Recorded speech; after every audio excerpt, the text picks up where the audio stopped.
ஆண்டவராகிய இயேசுவின் நாமத்தினாலே இந்த காலை வேளையில் கூட உங்களை அவரையும் வாழ்த்துகிறேன். கர்த்தர் உங்களை ஆசீர்வதிப்பாராக. இந்த நாளிலே கூட சங்கீதம் 145:18 வசனத்தை கூட வாசித்து தியானிக்கலாம். தம்மை நோக்கி கூப்பிடுகிற யாவருக்கும், உண்மையாய் தம்மை நோக்கி கூப்பிடுகிற யாவருக்கும் கர்த்தர் சமீபமாக இருக்கிறார். மிக அருமையான வேதவசனம். இந்த வேதவசனத்தில் 2 முறை இங்கு தம்மை நோக்கி கூப்பிடுகிற என்று சொல்லப்பட்டிருக்கா. மெய்யாகவே அவரை நாம் நோக்கி கூப்பிடும்போது தேவன் நமக்கு எப்படிப்பட்டவராக இருக்கிறார் என்றால் சமீபமாக இருக்கிறார் என்று சொல்லப்பட்டிருக்கிறது. ஆனால் இந்த உலகத்தில் மனிதர்களை நீங்கள் அழைக்கும்போது அவர்கள் அநேக நேரங்கள் செவி கொடுப்பதில்லை.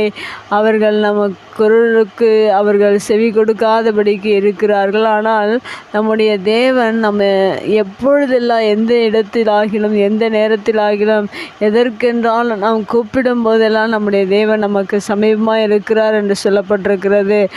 மெய்யாகவே நம்முடைய தேவன் நம்மோடு கூட இருந்து நம்மை ஆசீர்வதிக்கிறவராக இருக்கிறார். நான் கூப்பிடுகிறதற்கெல்லாம் அவர் பதிலை கொடுக்கிறவராக இருக்கிறார். இந்த வேதவசனத்தில் கூட சொல்லப்பட்டிருக்கிறது, தம்மை நோக்கி கூப்பிடுகிற யாவருக்கும் என்று சொல்லப்பட்டிருக்கிறது.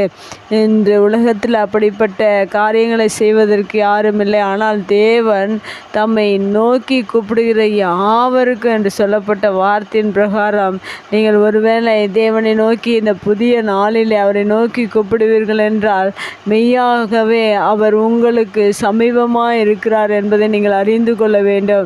இன்று அநேகர் தேவன் இல்லை என்று அநேகர் சொல்லி கொண்டிருக்கிறார்கள். ஆனால் தேவன் அவரை நோக்கி கூப்பிடுகிற யாவருக்கும் சமீபமாக இருக்கிறார் என்று வேத வசனத்தின் பிரகாரம் நாம் அதை அறிந்து ஒவ்வொரு நாளிலும் நாம் தேவனை நோக்கி கூப்பிடுகிறவர்களாக இருக்க வேண்டும்.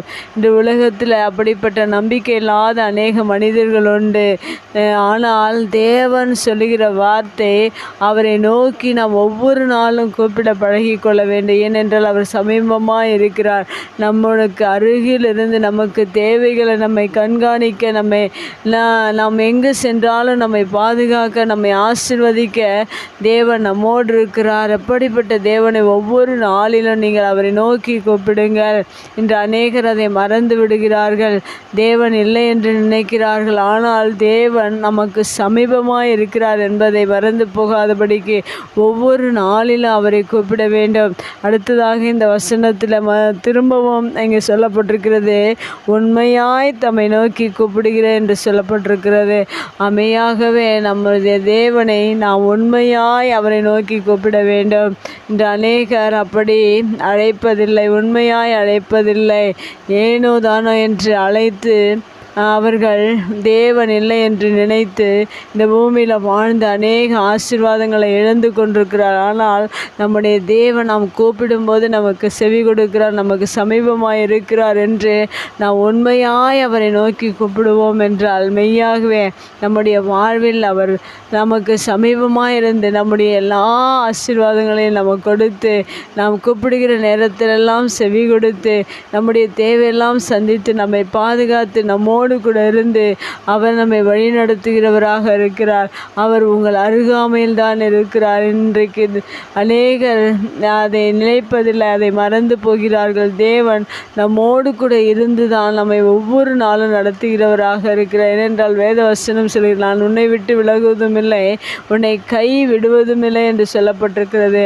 அதுபோல் நம்மை தேவன் விட்டு விலகாதபடி, கைவிடாதபடி தேவன் சமீபமாக இருந்து மெய்யாகவே அநேக ஆசீர்வாதங்களை உங்களுடைய வாழ்க்கையில் நீங்கள் பெற்றுக்கொள்வதற்கு நீங்கள் அவரை நோக்கி ஒவ்வொரு நாளும் கூப்பிடுங்கள்.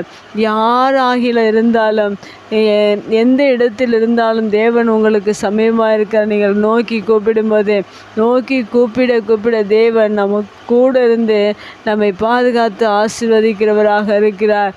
நீங்கள் ஒவ்வொரு நாள் அவரை நோக்கி கூப்பிடுங்கள்.